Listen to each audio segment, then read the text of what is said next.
Hej, det er Anja fra Picturing the World. Det er blevet 4. søndag i advent og tid til at se på, hvad gaven indeholder i dag. Så skal vi ikke bare springe ud i det med det samme. Tænk så 4. søndag i advent, 2 dage til juleaften. Det er lige om lidt. Nå, lad os prøve at åbne her. Jeg har fået spørgsmål fra et stykker. Er det virkelig meningen, at den der 4. søndag i advent, den skal være lidt tykkere end de andre? Ja, det er helt meningen. Og det skal jeg nok vise jer nu. Se her, det her det er gaven her for den her 4. søndag i advent. Der er som altid et dejesæt og et stempelsæt. Og så er der noget pynt med også her. Og udover det, så har vi noget papir. Og den her pakke, det er sådan en lidt mere maskulin pakke. Lidt mere rustik pakke. Og pakken her, den indeholder 5 ark. Her. Så jeg kan lige se, den kom. Den kom langt ud der. Vi tager lige og justerer lidt til her. Sådan der. Det er vist det bedste, vi kan klare. Sådan. Nå, men jeg tænker, jeg lige viser jer papirerne, og så lægger jeg op sammen med pynten, så I kan se det hele. Og det er meget i den her rustikke, maskuline tilgang, med meget rust og lignende indover. Mange collage ting indover, og den kan bruges til mixed media, den kan bruges til maskulin, der kan sådan set også sagtens bruges til noget feminint. Smid en døjlig og noget forskelligt ind sammen med den her. Jamen, så noget blonde, så kan det faktisk blive det fedeste vintage-kort, eller feminine lag på lag-kort også. Så rigtig mange muligheder med det. Men det var den ene side af den. Den anden side, der har vi sådan, hvor der er lidt krakeleringer i hjørnerne. Og ja, generelt bare fed baggrund. Jeg ved, da den her blev lavet, der var designteamet helt op og ringe i forhold til den.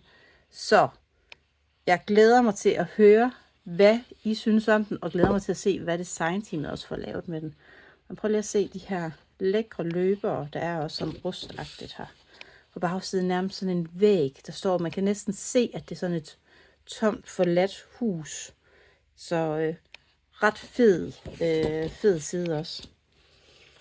Så har vi en her, hvor der er sådan lidt mere collage indover, altså flere lag oven på hinanden. Men igen i samme farveskala, selvfølgelig med det her rust og sandfarvet og brunt og lidt sort til. På bagsiden her et lidt lysere ark i de der lyse sandfarver, kombineret med en lille smule nedtonet brun ude i siden, og så lidt sort krakeleringer indover. Og så har vi flere arkene her, som er nede i de her, jeg kalder 15x15 ark, eller 4 på 1 ark, hvor vi altså får dem i mindre størrelser i stedet for. Og der er der både de motiver, som I har her, men også andre motiver, som ellers ikke er med i de store ark. Og der er på begge sider af de her forskellige typer. Og det er der et ark mere af med nogle andre motiver på. Så der er godt blandet af forskellige motiver, her man kan bruge. Og de her, de er altså super gode til kort. Fordi du kan faktisk lægge den rektangel, der jeg har lavet, som passer med bagsiden af i dag, 6 kort, jamen den kan være her i højden, og så har man lige sådan en smal stribe tilbage, som man kan bruge som detaljer på forskellige vis. Men du får sådan en fin baggrundsfirkant fra de her ark, og så kan man få meget forskelligt og meget mønster med. Så det var simpelthen de 5 mønsterark, der var med her. Så er der sådan en pakke her med pynt. Det er wood veneer eller træ, kan vi også sige det i forhold til. Det er faktisk en forholdsvis stor pakke, for man får 2 hele store ark af de her, hvor man simpelthen bare lige kan trykke, eller måske let skære nogle af de her ting ud, hvis de ikke lige kommer helt præcist ud derfra. Og de er mega fede i forhold til, at der er rigtig mange forskellige baggrundsting, man kan bruge og sætte ind og lave nogle lag med. Man kan bruge dem i den farve, de er her, eller man kan sværte dem, eller miste dem, eller gøre noget andet. Der er rigtig mange muligheder, og jeg synes, det er en mega fed pakke simpelthen. Så den er også med heri.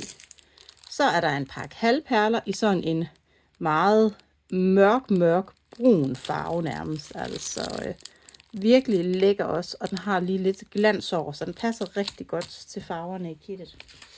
Og så er der jo selvfølgelig dye, der er lavet og specialdesignet sig til, og der er det en baggrundsdye. Det er faktisk den første baggrundsdye, jeg har lavet i mit eget design. Men her er der en, og den er med de her lidt streger på kryds og tværs.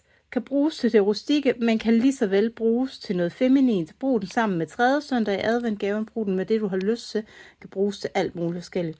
Men det er simpelthen det, vi har der. Og den giver sådan noget mønster som det her. Så der er i hvert fald også gode muligheder med den. Og så har vi stempelsættet, som har sådan lidt motiver til at stemple i baggrunden og lave detaljer.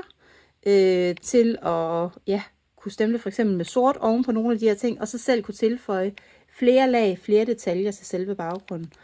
Udover det, så er der nogle tekster med til, som jeg har prøvet at holde i sådan en lidt sjove jargon, eller den over i noget, der kunne bruges til det maskuline, men alligevel ikke mere maskuline, det kan bruges til alt muligt andet også. Tillykke med opgraderingen, tillykke med dagen, super cool, hvor gammel sagde du, tillykke med dagen du, tillykke du gamle. Og så har vi så jo de her tal her, 3,0, 4,0, 5,0, 6,0 og 7,0 i forhold til den her opgradering. Så der er simpelthen de her med os. Ja, og som ved alle de andre adventsgaver, så er alle papirerne, dye-sættet og stemplerne jo lavet specielt til adventskalenderen, og de kommer ikke i salg ellers. Adventskalenderen er også udsolgt, så der er ikke noget at komme efter. Det er det her, der er, og der kommer ikke mere af det. Så det er simpelthen gaven fra fjerde søndag i advent.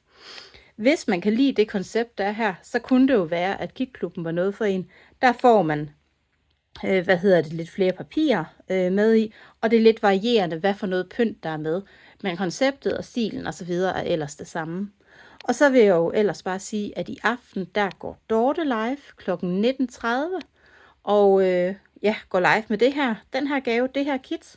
Og hun vil jo selvfølgelig lege med det og lave noget lækkert med det, og det er jeg sikker på, passer rigtig godt til hende. Så jeg håber, I har lyst til at se med. Det er her inde i vores inspirationsgruppe, som er åben for alle. Så kig endelig derind og vær med. Og kan I ikke være med i aften, jamen så bliver den også gemt og ligger der fremadrettet. Så kig den endelig. Har du fået adventskalenderen her, så husk, at der kører en konkurrence lige nu, hvor du kan lave noget med den og dele det i vores album, netop inde i den samme gruppe, inspirationsgruppen. Derinde, så vil vi trække en vinder, når vi når frem til i starten af januar. Jeg mener, jeg har sat ind, at det er omkring den 6. januar, vi trækker. Men det kan jeg ikke lige huske på stående fod, så det må I ikke hænge mig op på. Men ellers så er, så er det jo det. Og så er der jo faktisk kun tilbage at ønske jer en rigtig glædelig jul og et godt nytår. Og jeg håber, I får tid mellem jul og nytår til at sidde og være lidt kreativ hjemme ved jer selv. Så kan I have en rigtig god jul og en god dag til jer. Hej hej.